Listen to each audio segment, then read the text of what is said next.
Hi friends, good evening. Welcome back to my YouTube channel. ನನ್ನ ಒಂದು YouTube ಚಾನಲ್ಗೆ ಯಾರೆಲ್ಲ ಸಬ್ಸ್ಕ್ರೈಬ್ ಆಗಿಲ್ಲ ದಯವಿಟ್ಟು ಸಬ್ಸ್ಕ್ರೈಬ್ ಮಾಡ್ಕೊಳ್ಳಿ. ಹಾಗೆ ವಿಡಿಯೋನ ಸ್ಕಿಪ್ ಮಾಡೋಕ್ಕೆ ಹೋಗ್ಬಿಡಿ, ಏನು ತನಕ ನೋಡಿ. ಸಮಸ್ತ ನಾಡಿನ ಜನತೆಗೆ ವಿಜಯದಶಮಿ ಹಬ್ಬದ ಶುಭಾಶಯಗಳು. ಈ ವಿಡಿಯೋ ವಿಜಯದಶಮಿ ಹಬ್ಬದ್ದು. ನಾವು ವಿಜಯದಶಮಿ ಹಬ್ಬದ ದಿನ ನಮ್ಮ ಮನೆ ದೇವ್ರಿಗೆ ಬರ್ತೀವಿ, ಪ್ರತಿ ವರ್ಷವೂ ಬರ್ತೀವಿ. ಯಾಕೆಂದರೆ ಉತ್ಸವ ಇರುತ್ತೆ, ಹೂವಿನ ಉತ್ಸವ ಮಾಡಿಬಿಟ್ಟು ಹಾಗೆಯೇ ಅಂಬುಡಿತಾರೆ, ಅಂದರೆ ಬನ್ನಿ ಮುಡಿತಾರೆ. ಹಂಗಾಗಿ ನಾವು ಪ್ರತಿ ವರ್ಷವೂ ಬರ್ತೀವಿ. ಇದು ಶ್ರೀ ರಂಗನಾಥ ಸ್ವಾಮಿ ದೇವಸ್ಥಾನ, ಮುದಿಗೆರೆ. ಇದಿರೋವಂಥದ್ದು ಮಾಗಡಿ ತಾಲೂಕಲ್ಲಿರುವಂಥ ದೇವಸ್ಥಾನ. ಇದು ನಮ್ಮ ಮನೆ ದೇವರು. ಹಾಗೆಯೇ ಕೆಂಚನಹಳ್ಳಿ ಕೆಂಚನಾಳಮ್ಮ ಅಂತ, ಲಕ್ಷ್ಮೀ ದೇವಿಗೆ ಕೆಂಚನಾಳಮ್ಮ ಅಂತ ಕರೀತಾರೆ. ಅದಿರೋದು ಅಷ್ಟೇ ಮಾಗಡಿ ತಾಲೂಕು ಕೆಂಚನಹಳ್ಳಿಲಿ. ಇವಾಗ ನಾವು ಬಂದಿರೋವಂಥದ್ದು ರಂಗನಾಥ ಸ್ವಾಮಿ ದೇವಸ್ಥಾನಕ್ಕೆ.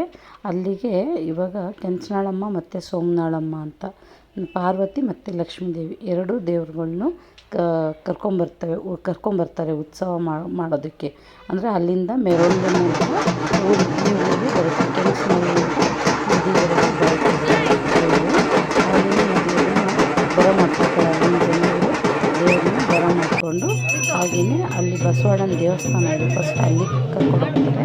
ಅಲ್ಲಿ ಕರ್ಕೊಂಡೋಗಿ ಅಲ್ಲೆಲ್ಲ ಪೂಜೆ ಮಾಡಿಬಿಟ್ಟು ಆ ಊರಿನ ಜನ, ಅಂದರೆ ಮುದಿಗೆರೆ ರಂಗನಾಥ ಸ್ವಾಮಿ ದೇವಸ್ಥಾನ ಇರಲ್ಲ, ಆ ಊರಿನ ಜನ ಈ ದೇವ್ರನ್ನ ಕೆಂಚನಾಳಮ್ಮ ಮತ್ತು ಸೋಮನಾಳಮ್ಮನ ಕರ್ಕೊಂಡು ಹೋಗೋದಕ್ಕೆ ಬರ್ತಾರೆ ದೇವಸ್ಥಾನಕ್ಕೆ.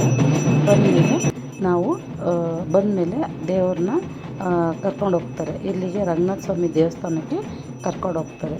ಅಲ್ಲಿ ಹೋಗ್ಬಿಟ್ಟು ಮತ್ತೆ ರಂಗನಾಥ ಸ್ವಾಮಿ, ಕೆಂಚನಾಳಮ್ಮ, ಸೋಮನಾಳಮ್ಮ ಮೂರು ದೇವ್ರನ್ನೂ ಕೂರಿಸ್ಬಿಟ್ಟು ಅಲ್ಲಿ ಪೂಜೆ ಎಲ್ಲ ಮಾಡಿಬಿಟ್ಟು ಅದರಲ್ಲಿ ಅಂಬೊಡಿತಾರೆ, ಅಂದರೆ ಬನ್ನಿ ಮುಡಿತಾರೆ. ಇದು ಪ್ರತಿ ವರ್ಷ ಇದೇ ಥರ ಮಾಡ್ಕೊಂಬಂದಿರೋದು. ಇವಾಗ ದೇವ್ರನ್ನ ಇಲ್ಲಿ ರಂಗನಾಥ ಸ್ವಾಮಿ ದೇವಸ್ಥಾನಕ್ಕೆ ಕರ್ಕೊಂಡು ಹೋಗ್ತಾರೆ. ಅಲ್ಲಿ ಕರ್ಕೊಂಡು ಹೋಗಿ ಅಲ್ಲಿ ರಂಗನಾಥ ಸ್ವಾಮಿ ಮತ್ತು ಕೆಂಚನಾಳಮ್ಮ, ಸೋಮನಾಳಮ್ಮಂಗೆ ಪೂಜೆ ಮಾಡಿಸ್ತಾರೆ. ನೋಡಿ, ಇವಾಗ ರಂಗನಾಥ ಸ್ವಾಮಿ ದೇವಸ್ಥಾನದ ಹತ್ರ ಬಂದಿದೆ ದೇವ್ರುಗಳು.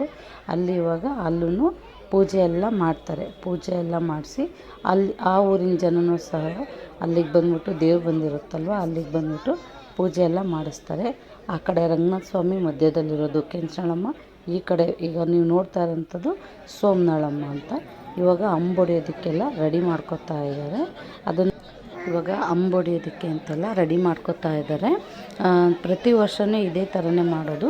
ಪ್ರತಿ ವರ್ಷ ಒಬ್ಬೊಬ್ಬರಿಗೆ ಉತ್ಸವ ಬರುತ್ತೆ, ಹೂವಿನ ಉತ್ಸವ ಮಾಡಿಸ್ಬೇಕು. ಆ ಥರ ನಮಗೂ ಎಷ್ಟು 5 ವರ್ಷಕ್ಕೊಂದು ಸರಿ ಅಂದ್ಕೋತೀನಿ ನಮಗೂ ಬರೋದು. ನಾವು ಅಷ್ಟೇ, ನಾವು ಬೇಗ ಹೋಗ್ಬಿಟ್ಟು ನಮ್ಮ ದೇವಸ್ಥಾನಕ್ಕೆಲ್ಲ ಹೋಗಿ ಅಲ್ಲೆಲ್ಲ ಹೂವನ್ನೆಲ್ಲ ಕೊಟ್ಬಿಟ್ಟು ಪೂಜೆಗೆ ಏನೇನು ಬೇಕು ಎಲ್ಲದನ್ನು ಹೋಗಿ ನಮ್ಮ ಮನೆಯವರೆಲ್ಲ ಮಾಡಿ ಬರ್ತಾರೆ. ನಾವು ಸಂಜೆ ಒಂದು 5:30 ಹಂಗೆ ಹೋಗ್ಬಿಟ್ಟು ರಾತ್ರಿ 2 ಗಂಟೆ ಆದರೂ ಆಗ್ಬೋದು, ಇಲ್ಲ 1 ಗಂಟೆ ಆದರೂ ಆಗುತ್ತೆ ಮನೆಗೆ ಬರೋ ಅಷ್ಟರೊಳಗೆ. ಪ್ರತಿ ವರ್ಷವೂ ಅದಕ್ಕೆ ಅಂತಲೇ ಒಂದು ಜಾಗ ಮಾಡಿದ್ದಾರೆ, ಮಂಟಪ ಮಾಡಿದ್ದಾರೆ. ಅಲ್ಲಿ ಹೋಗ್ಬಿಟ್ಟು ಅಂಬೊಡಿತಾಯಿದ್ರು. ಆದರೆ ಇವಾಗ ಮಳೆ ಬರೋದ್ರಿಂದ ದೇವ್ರುಗಳ್ನ ಮಳೆಯಲ್ಲಿ ನೆನೆಸೋ ಆಗಿಲ್ಲ. ಹಾಗಾಗ್ಬಿಟ್ಟು ದೇವಸ್ಥಾನದ ಹತ್ರ ಕರ್ಕೊಂಬಂದ್ರಲ್ವ, ಅಲ್ಲಿ ಬರೋ ಅಷ್ಟರೊಳಗೆ ಮಳೆ ಸ್ಟಾರ್ಟ್ ಆಗೋಯ್ತು. ಹಂಗಾಗ್ಬಿಟ್ಟು ಅಲ್ಲೇ ಮಾಡ್ತಾಯಿದ್ದಾರೆ, ರಂಗನಾಥ ಸ್ವಾಮಿ ದೇವಸ್ಥಾನದಲ್ಲೇ ಎದುರುಗಡೆನೇ ಮಾಡ್ತಾಯಿದ್ದಾರೆ. ಅಲ್ಲಿ 3 ದೇವ್ರನ್ನೂ ಕೂರಿಸ್ಬಿಟ್ಟು ಆ ದೇವ್ರ ಎದುರುಗಡೆನೇ ಬನ್ನಿ ಮುಡಿತಾರೆ, ಅಂದರೆ ಅಂಬೊಡಿತಾರೆ. ಇದು ಪ್ರತಿ ವರ್ಷ ಹೀಗೆ ಮಾಡ್ಕೊಂಬರ್ತಾ ಇರೋದು. ಅಂದರೆ ಈ ಪೂಜೆನೆಲ್ಲ ಮಾಡೋದಕ್ಕೆ ಅಂತಲೇ ಒಂದು ಮಂಟಪ ಇದೆ, ಅಲ್ಲಿ ಮಾಡ್ತಾಯಿದ್ರು. ಆದರೆ ಮಳೆ ಬಂದಿದ್ದರಿಂದ ಇಲ್ಲಿ ಮಾಡ್ತಾಯಿದ್ದಾರೆ ಅಷ್ಟೇ. ನಾವು ಪೂಜೆ ಎಲ್ಲ ಮುಗಿಸಿ ಅಂಬೊಡಿಯೋ ತನಕ ಇದ್ಬಿಟ್ಟು ಆಮೇಲೆ ನಮ್ಮ ಮನೆ ದೇವರು ಇನ್ನೊಂದು ಕೆಂಚನಾಳಮ್ಮ ಹೆಣ್ದೇವ್ರಿಗೆ ತುಂಬ ನಡ್ಕೊಳ್ಳೋದು ಜಾಸ್ತಿ. ಹಾಗಾಗಿ ಕೆಂಚನಾಳಮ್ಮನಿಗೆ ಅಲ್ಲಿ ಹೋಗ್ಬಿಟ್ಟು ಪೂಜೆ ಮಾಡಿಸ್ಬೇಕಿತ್ತು. ಹಾಗಾಗಿ ಇಲ್ಲೆಲ್ಲ ಮುಗಿಸ್ಕೊಂಡು ಅಲ್ಲಿ ಹೋಗ್ತೀವಿ.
ಇಷ್ಟ ಆಗಿದೆ ಅಂತ ಅಂದ್ಕೊಂಡಿದ್ದೀನಿ. ಪ್ಲೀಸ್ ಲೈಕ್ ಮಾಡಿ, ಶೇರ್ ಮಾಡಿ, ಕಮೆಂಟ್ ಮಾಡಿ. ಆದರೆ ಸಬ್ಸ್ಕ್ರೈಬ್ ಆಗೋದು ಮಾತ್ರ ಮರಿಬೇಡಿ. Thank you for watching.